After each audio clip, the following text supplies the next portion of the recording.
열왕기상 말씀 가지고 하나님의 커넥터가 되라라는 제목으로 같이 말씀을 나누도록 하겠습니다.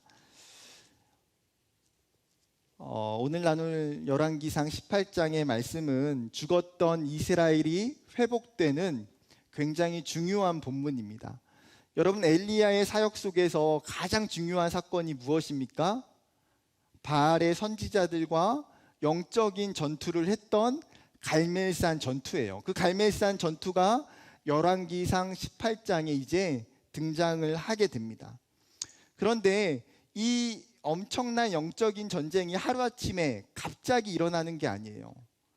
오랜 기간 동안에 숨어 있었던 그 엘리야와 오랜 기간 동안에 엘리야를 찾기 위해 수소문했던 아합 왕의 만남을 성사시켜 주어야 할 연결고리가 필요하기 때문입니다. 오늘 본문에서는 그 연결고리가 되는 한 사람에 대해서 이야기하고 있습니다. 그가 누구이고 또 그를 통해서 하나님이 우리에게 말씀하시는 것이 무엇인지를 함께 살펴봤으면 좋겠습니다. 1절을 시작하면서 성경은 이렇게 기록합니다. 많은 날이 지나고 제3년에. 여러분, 여기서 이야기하는 많은 날 그리고 제3년은 무엇을 이야기하는 겁니까? 엘리야 선지자가 이스라엘과 아합 왕에게 이제 이스라엘에 더 이상 비가 내리지 않을 것이라고 예언했던 시간이 쭉 지난 시간을 이야기하는 거예요. 정확히 말하면 3년 6개월입니다. 누가복음 4장 25절에 보게 되면 내가 참으로 너에게 이르노니 엘리야 시대에 하늘이 3년 6개월간 닫히어 온 땅에 큰 흉년이 들었을 때에 이스라엘에 많은 과부가 있었으되. 야고보서 5장 17절 엘리야는 우리와 성정이 같은 사람이로되 그가 비가 오지 않기를 간절히 기도한즉 3년 6개월 동안 땅에 비가 오지 아니하고.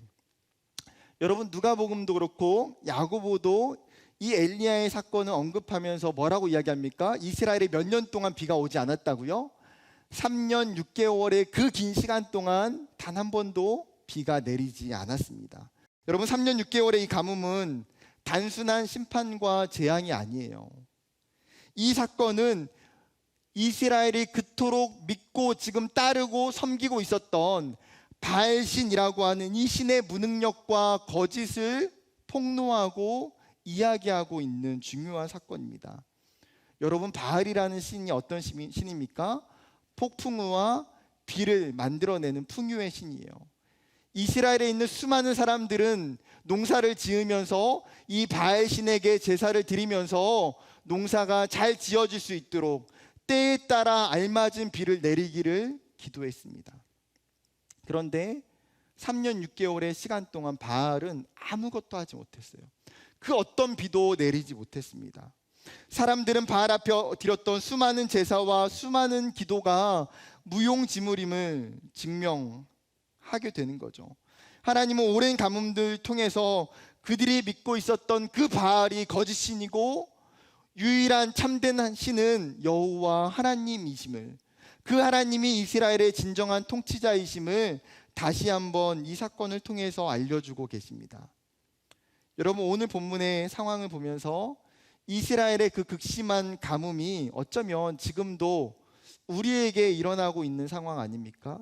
2년 반이라고 하는 이 코로나의 어려운 상황들, 그리고 예기치 않게 우크라이나와 러시아의 전쟁으로 인해서 이 6개월의 시간이 우리나라뿐만 아니라 전 세계적으로 미친 영향들을 바라볼 때에 얼마나 어려운 일들이 많이 생겨나고 있습니까?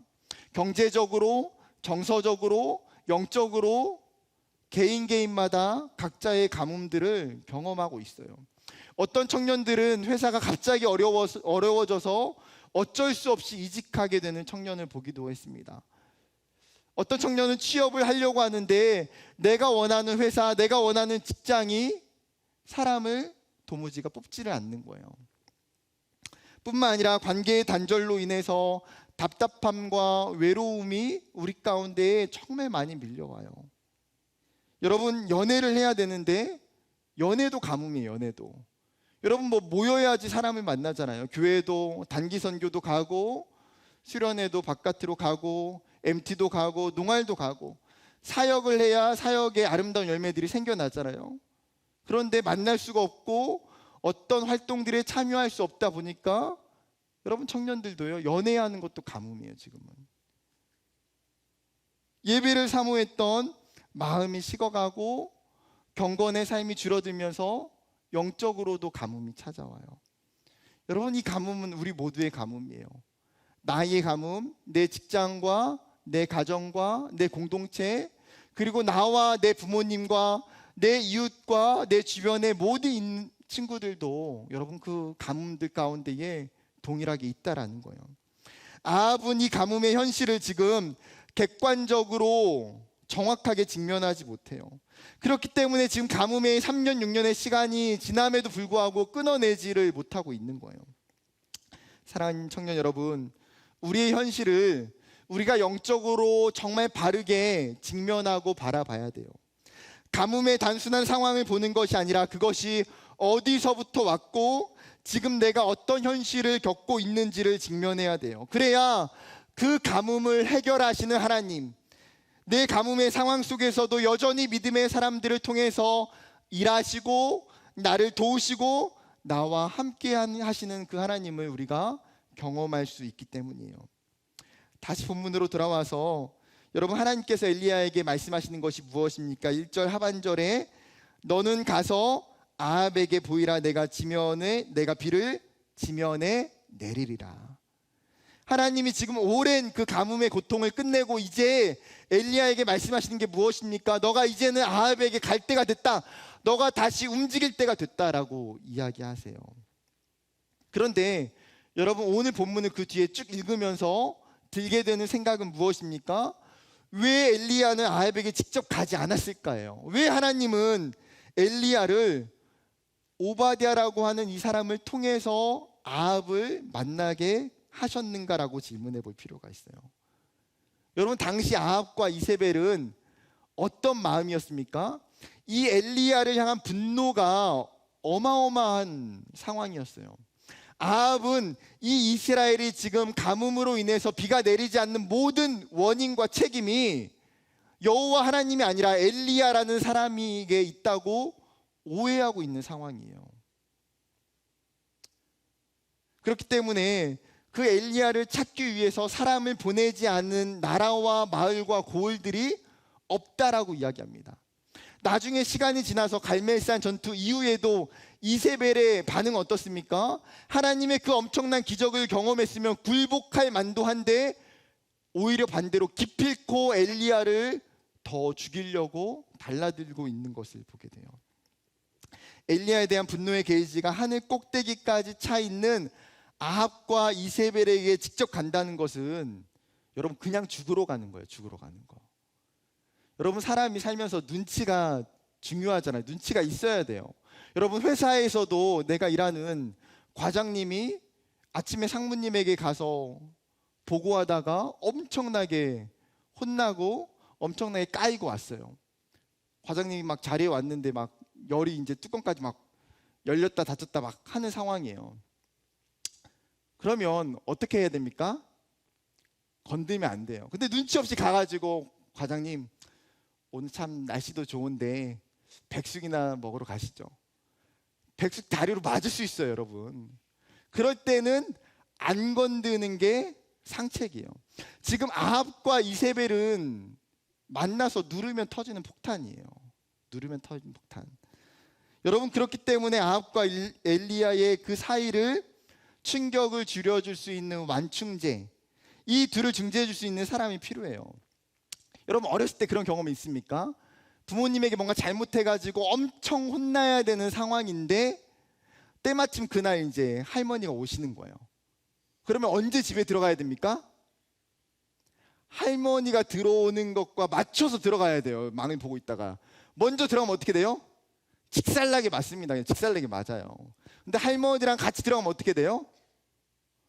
할머니 때문에 진노의 방망이를 피할 가능성이 굉장히 높아요. 왜요? 할머니가 완충제를 역할을 해주죠. 여러분, 친구와 친구 사이 가운데도 갈등이 있고 싸울 수도 있어요. 사소한 오해 때문에 삐지기도 하고 다툴 수도 있어요.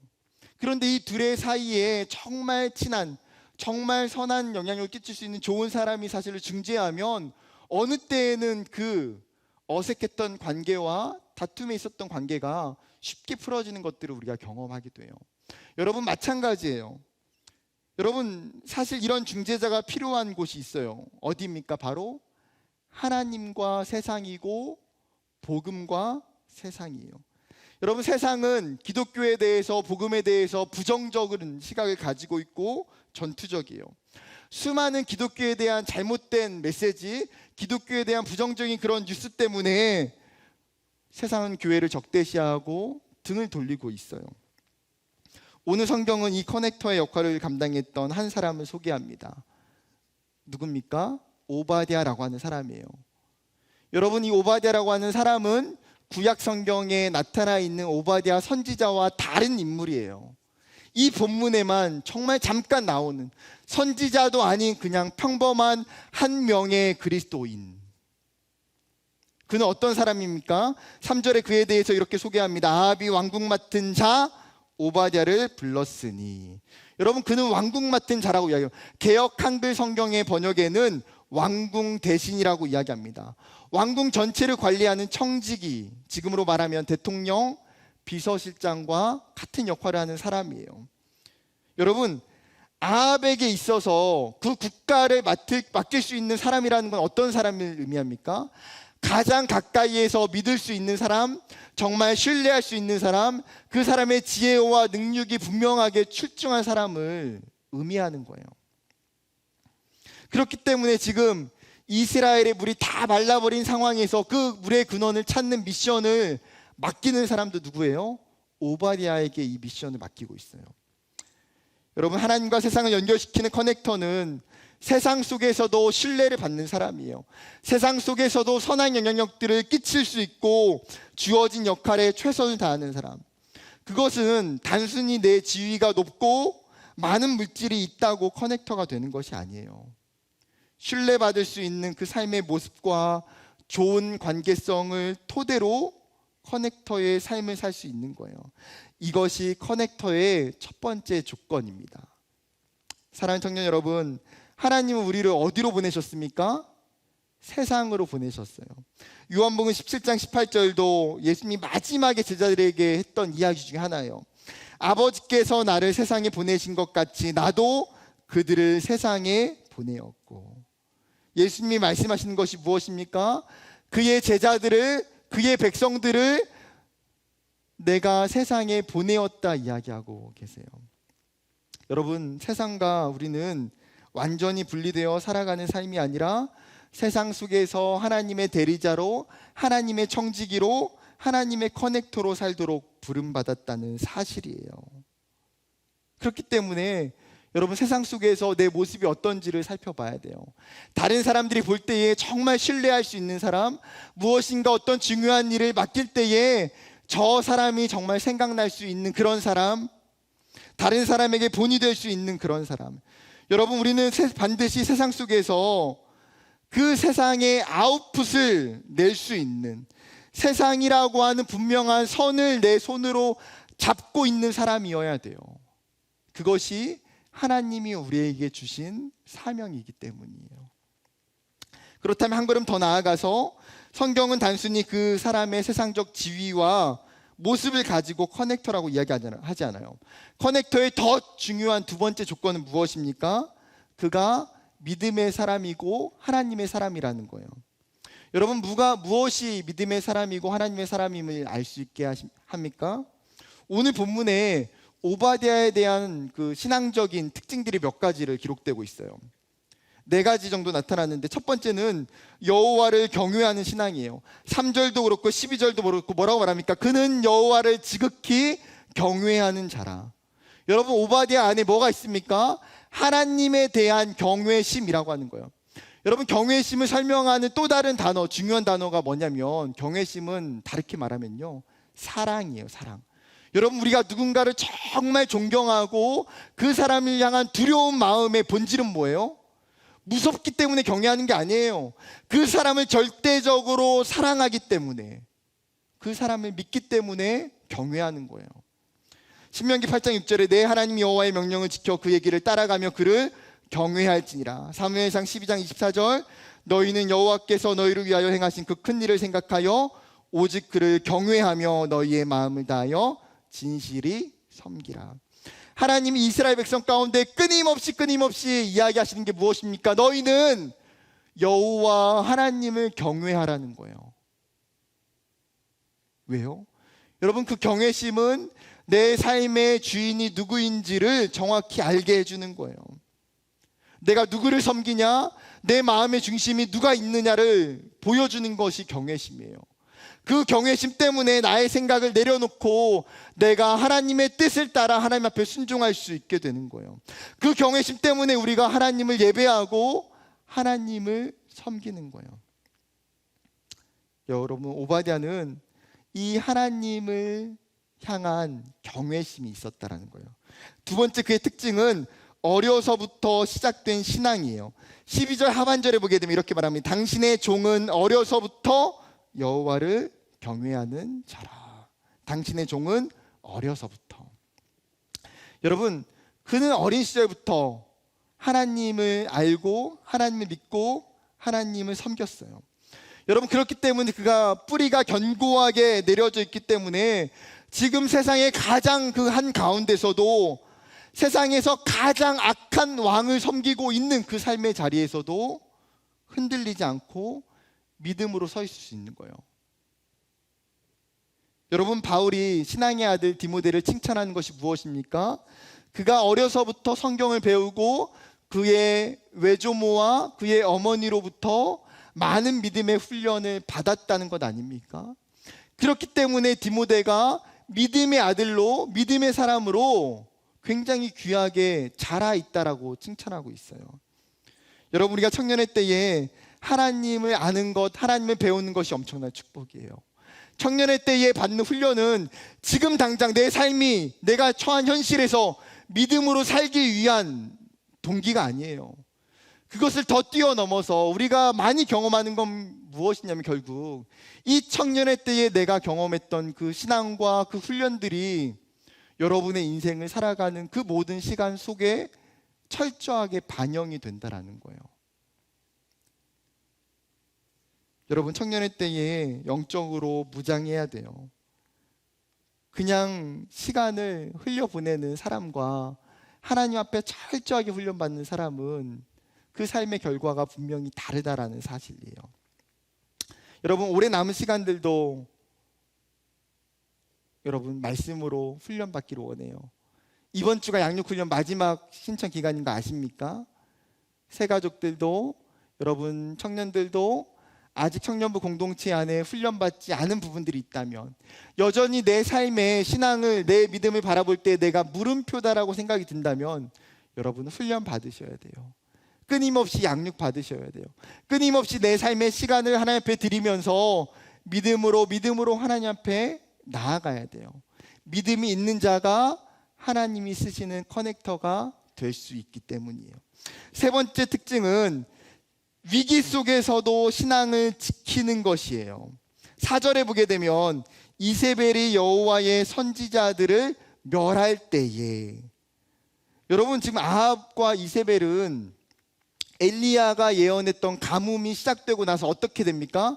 엘리야도 죽이려고 하고 선지자들도 다 죽이려고 해요. 아니요, 바알 신앙만 유일하게 섬기고 여호와에 대한 신앙을 멸절시켜 버리려고 아합은 생각하고 있어요. 그런데 그 시기에 오바댜는 신앙의 박해와 그 핍박 속에서도 어떻습니까? 하나님을 섬기고 있어요. 다른 사람이 여호와를 배교하고 신앙을 떠날 때에도 그는 굳건히 믿음 안에 살아가고 있어요. 여러분, 우리나라가 일본 가운데에 수많은 그 일제시대의 교회의 탄압과 핍박이 말도 못하게 많았어요. 그때 산정현 교회를 섬기셨던 주기철 목사님과 같은 분들은 본인의 신앙을 지키기 위해서 끝까지 믿음으로 사셨어요. 예수를 부인하고 예수를 떠나면 목숨을 살려준다고 해도 배교하지 않아요. 주기철 목사님이 5번째 형무소에 끌려가는 그 마지막 형무소에서 끌려가기 전에 마지막 설교에 이렇게 말씀하세요. 우리 주님 날 위해 십자가 고초 당하시고 십자가 지고 돌아가셨는데 나 어찌 죽음이 무섭다고 주님을 모른 채 하리이까. 오직 일사각오가 있을 뿐입니다. 소나무는 죽기 전에 찍어야 시퍼렇고 백합화는 시들기 전에 떨어져야 향기롭습니다. 이 몸도 시들기 전에 주님 제단에 드려지기를 바랄 뿐입니다. 여러분, 기독교 역사 이래에 신앙의 위기가 없었던 적은요, 사실 한 번도 없었어요. 각 시대마다 각 상황마다 신앙적 위기는 계속돼요. 우리가 살아가는 이 시대에도 우리의 현실 가운데에 이 신앙적 위기는 동일하게 똑같이 있다라는 거예요. 여전히 시대는 악하고 교회를 향한 핍박과 박해의 위협은 계속돼요. 코로나라고 하는 정말 초유의 상황이 우리 가운데 있고 교회의 수많은 잘못으로 인해서 실망과 상처를 받고 신앙을 떠나는 사람들이 많아요. 그럼에도 불구하고 여러분, 진정한 신앙의 믿음은 위기 속에서 나타나게 되는 거예요. 진짜 믿음은 다른 사람이 떠날 때에 떠나지 않음으로 드러나게 돼요. 사랑하는 여러분, 우리의 삶의 위기도 분명히 있어요. 그 가운데에 저와 여러분의 믿음이 정말 끝까지 인내하며 견디기를 원합니다. 네 번째 신앙의 특징은 오바댜에게 나타나는 건 이웃사랑이에요. 4절 하반절에 보게 되면 오바댜가 선지자 100명을 가지고 50명씩 굴에 숨기고 떡과 물을 먹였더라. 지금 수많은 하나님의 종들이 그 아합의 핍박 아래 목숨을 잃고 있어요. 그런데 아합과 그 이세벨의 손을 피해서 숨은 사람들이 있었습니다. 동굴로 들어갔어요. 그 당시에 사마리아 북서쪽에는 갈멜산 일대에 2000여 개의 석회 동굴들이 있었다라고 합니다. 여러분, 그래도 아무리 동굴로 피해도 죽은 목숨 아닙니까? 그런데 그들이 어떻게 생존할 수 있어요? 그때의 오바댜는 자신에게 주어진 그 권세와 물질을 가지고 아합과 이세벨로부터 선지자들을 숨기고 그들에게 식량을 공급해줘요. 100명의 선지자들이 이 오바댜 한 사람으로 인해서 생명을 구하게 돼요. 여러분, 믿음이라는 것은 자신 한 사람에게 절대 국한되지 않아요. 어려움에 처한 사람을 돕고 섬기는 일까지 확장돼요. 믿음의 사람은 타인의 고난과 타인의 아픔에 방관하지 않아요. 그 아픔을 품고 그를 섬기고 그를 도와요. 2009년 9월에 히즈빈스라는 한 카페가 생겨났어요. 이 카페의 특징은 장애인 바리스타들이 커피를 만든다는 거예요. 현재 전국에 19개의 매장이 있습니다. 우리가 흔히 장애인이 커피를 만들면 맛이 없을 거야 라는 오해와 편견이 있을 수도 있는데, 저도 한 카페에 가서 커피를 마신 적이 있는데 너무나 맛있어요. 오히려 장애인이라는 편견을 넘어서기 위해서 이 카페는 스페셜티 생두를 가지고 들여와서 직접 로스팅하고 모든 장애인이라는 사람들에게 바리스타 자격증을 따게 하고 최고의 서비스로 손님을 맞이합니다. 여러분, 장애인을 고용하는 굉장히 독특하고 특별한 곳이에요. 이 카페를 만든 사람은 임정택 대표라고 하는 사람입니다. 그는 25살에 한동대를 졸업하면서 하나님이 그에게 주셨던 비전이 있었어요. 뭐냐면 없는 자들과 함께하라. 이 하나님의 말씀이 자기 안에 너무나 선명한 거예요. 없는 사람들과 함께하라. 근데 자기가 생각해 보니까 없는 사람이 도대체 누굴까라고 고민하고 기도해 보니까 자기가 볼 때는 장애인인 거예요. 그래서 어떻게 하면 그들을 도울 수 있을까? 이 장애인들이 교육을 받고 일할 수 있는 환경을 만들어야겠다 생각하고 이 히즈빈스라는 커피숍을 창업하게 돼요. 여러분, 그의 마음속에는 오바댜와 같은 마음이 있는 거예요. 이웃을 사랑하는 마음, 어려운 자를, 약자를 돕고자 섬기고자 하는 그 예수님의 마음이 있어요. 그렇기 때문에 그의 삶을 통해서 하나님께서 하나님과 장애인을 연결하는 커넥터로, 장애인과 세상을 연결하는 커넥터로 하나님이 쓰임받게 하시는 거예요. 오바댜와 같이 많은 사람을 살리는 도구로 하나님이 쓰고 계시는 거죠. 여러분, 오바댜의 그 몇 가지 특징을 살펴보면 분명하게 깨닫게 되는 사실 한 가지가 있어요. 무엇입니까? 바로 참된 신앙인이 진짜 커넥터가 될 수 있어요. 믿음이 없이는, 여러분 신앙이 없이는 하나님과 세상을 연결시킬 수가 없어요. 왜요? 여러분 인풋이 없는데 어떻게 세상을 향한 아웃풋이 생깁니까? 하나님을 향한 믿음과 그 은혜가 내 안에 없는데 어떻게 그것을 세상에 우리가 흘려보낼 수 있겠어요?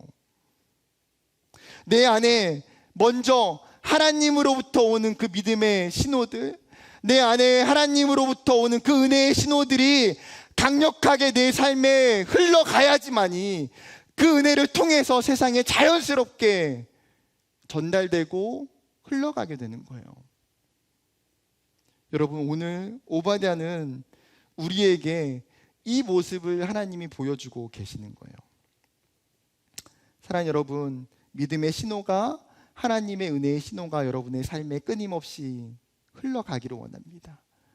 그 신호와 그 사랑과 그 은혜 때문에 여러분 한 손에는 하나님을 잡고 한 손에는 분명하게 세상을 잡고 이 두 가지 선을 여러분 연결하셔야 돼요. 다시 성경으로 돌아와서 마지막 장면, 오바댜와 엘리야의 만남의 장면으로 가봐야 됩니다. 7절에 보게 되면 오바댜가 길을 가고 있을 때에 엘리야가 그를 만난지라 그가 알아보고 엎드려 말하되 내 주 엘리야여 당신이니이까. 지금 아합과 오바댜가 흩어져서 각각 물의 근원을 찾으러 가는데 누가 엘리야를 만나요? 이 오바댜가 물의 근원을 찾은 게 아니라 엘리야를 순식간 만나게 돼요. 그 3년 6개월 동안 찾고 찾을래야 찾을 수 없었던 그 엘리야를 하나님이 만나게 하세요. 왜요? 그 엘리야를 만나는 것이 이 문제를 해결하는 방법이기 때문에. 근데 엘리야가 말하는 게 무엇입니까? 내가 아합에게 가겠다는 거예요. 근데 이 이야기를 듣고 그 오바댜가 어때요? 그 마음이 너무나 두려워요. 왜 두렵습니까? 만약에 아합에게 가서 엘리야가 여기 있다고 보고하면 그 아합의 성품과 특성상 엘리야 선지자를 죽일 것이 뻔하기 때문에, 자신이 엘리야를 찾았다라고 해도 자기 때문에 엘리야 선지자가 죽을까 봐 두려워해요. 반대로 또 어떤 상황입니까? 자기가 아합에게 보고하러 간 사이에 하나님의 영이 엘리야를 숨기시려고 마음만 먹으면 3년 6개월 동안 숨겨도 그 어느 나라와 어느 민족 가운데도 엘리야를 찾을 수가 없어요. 그러면 이제는 어떻게 됩니까? 거짓 보고한 자기가 죽을 수밖에 없는 상황이 된 거예요. 여러분, 오바댜에게 있어서 인간적으로 계산해 보면 둘 중에 어떤 것을 선택해도 죽을 수밖에 없는 상황이에요. 그렇기 때문에 여러분, 아합에게 엘리야를 대면시키기 위해서는 오바댜에게 필요한 게 뭡니까? 죽음을 각오하는 일이에요. 우리의 삶도 마찬가지예요. 여러분, 세상과 하나님 연결하는 거, 여러분 그냥 돈 있으면 가능합니까? 사랑이 있다고 단순히 가능합니까? 그냥 편하게 살면 그냥 가능해지나요? 절대 그러지 않아요. 여러분, 세상과 하나님을 연결하는 것은 우리의 삶에서도 죽음을 각오하는 일이에요. 끊임없이 자기 희생이 있어야지만이 가능한 일이에요. 자신을 내어줄 때에 가능한 일. 여러분, 어쩌면 우리는 이 사실을 너무나 잘 알고 있기 때문에 우리가 세상 속에 살지만 오바댜와 같이 하나님과 세상을 연결하는 것을 회피하면서 살고 있는 것은 우리가 그것이 어떤 삶인지 알기 때문 아닌가요? 내가 죽기 싫고, 내가 희생하기 싫고, 내가 손해보기 싫고. 지난번에 태국의 이강우 선교사님이 말씀하셨던 것처럼 그리스도인의 삶은 어쩌면 세상에서 호구가 되는 것인데, 내가 그리스도인으로 그 세상 가운데 호구가 되기 싫기 때문에, 그래서 세상은 세상대로, 내 신앙은 내 신앙대로 따로 살아갈 때가 많아요. 여러분, 세상과 하나님 연결시킨다는 건 힘들고 두려운 일이에요. 그럼에도 불구하고 그것이 우리의 사명이고 그것이 하나님이 저와 여러분을 부르신 목적이라는 거예요. 여러분, 두려워하는 오바댜에게 엘리야가 약속한 게 무엇입니까? 15절, 엘리야가 이르되 내가 섬기는 만군의 여호와께서 살아계심을 두고 맹세하노니 내가 오늘 아합에게 보이리라. 내가 아합에게 보일 거라고 분명하게 약속하고 있어요. 여러분, 성경에는 수많은 커넥터들이 존재해요. 그 애굽 땅에서 하나님을 모르고 살아갔던 이스라엘 백성 가운데 하나님이 모세를 커넥터로 살게 하세요. 포로 이후에 그 멸망 가운데 있었던 그 소망이 없던 이스라엘 백성들 가운데 하나님이 느헤미야와 에스라를 커넥터로 살게 하세요. 하나님이 고넬료라고 하는 이 이방인의 집에 하나님과 복음이 들어갈 수 있도록 베드로를 커넥터로 살게 하세요. 수많은 유대인들 가운데 사도행전 2장에 보게 되면 예루살렘 공동체가 하나님의 커넥터가 돼서 유대인들에게 복음을 전해요. 아가야와 마게도냐와 수많은 이방에 있는 교회들을 향해서 안디옥 교회가 하나님의 커넥터로 쓰임받고 있어요. 여러분, 가장 중요한 것은 예수 그리스도가 우리를 위해서 직접적인 커넥터가 되어주셨어요. 하나님과 원수가 되었던 우리의 인생 가운데에, 죄인으로 죽을 수밖에 없었던 우리의 인생 가운데에 하나님의 아들이신 예수 그리스도께서 인간의 육체를 입으시고 이 땅에 내려오셨어요. 심지어 그분은 우리를 연결시키시기 위해서 어떻게 하셨습니까? 자신의 몸을 내어주시고 그 십자가 위에서 물과 피를 쏟아 죽으셨어요. 여러분, 그 희생 때문에, 그 죽음 때문에 우리가 하나님과 연결된 거 아닙니까? 그리고 그 예수님께서 우리를 하나님의 커넥터로 이 땅 가운데에 파송하시고 위임하셨어요. 말씀 마치려고 해요. 여러분, 우리가 뒤돌아보면 깨닫게 되는 것은 하나님이 정말 우리의 삶을 오바댜와 같이 살기를 원하시는데, 이 세상을 보면 한국교회가, 한국에 있는 기독교 지도자들이, 한국에 있는 수많은 그리스도인들이 우리의 사명인 이 커넥터가 고장이 나버린 모습으로 산다라는 거예요. 연결이 안 돼요. 꽂아도 하나님과 세상이 연결이 안 돼요. 아니, 오히려 어떤 사람들은 누군가 하나님과 세상과 연결하려고 하는 그 사이에 오히려 그 선을 끊어버릴 때가 있어요. 여러분, 여러분의 가정에서, 여러분의 직장에서, 여러분의 캠퍼스에서 여러분은 어떻게 살고 계십니까? 여러분, 오바댜는 특별한 사람 아니에요.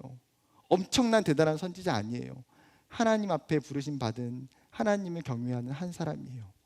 그리고 그를 통해서 하나님이 세상과 하나님을 연결시키셨던 것처럼 여러분과 저를 통해서 여러분이 있는 그 자리에 하나님과 세상을 연결시키는 믿음의 사람들이 되기를 주님의 이름으로 축복합니다.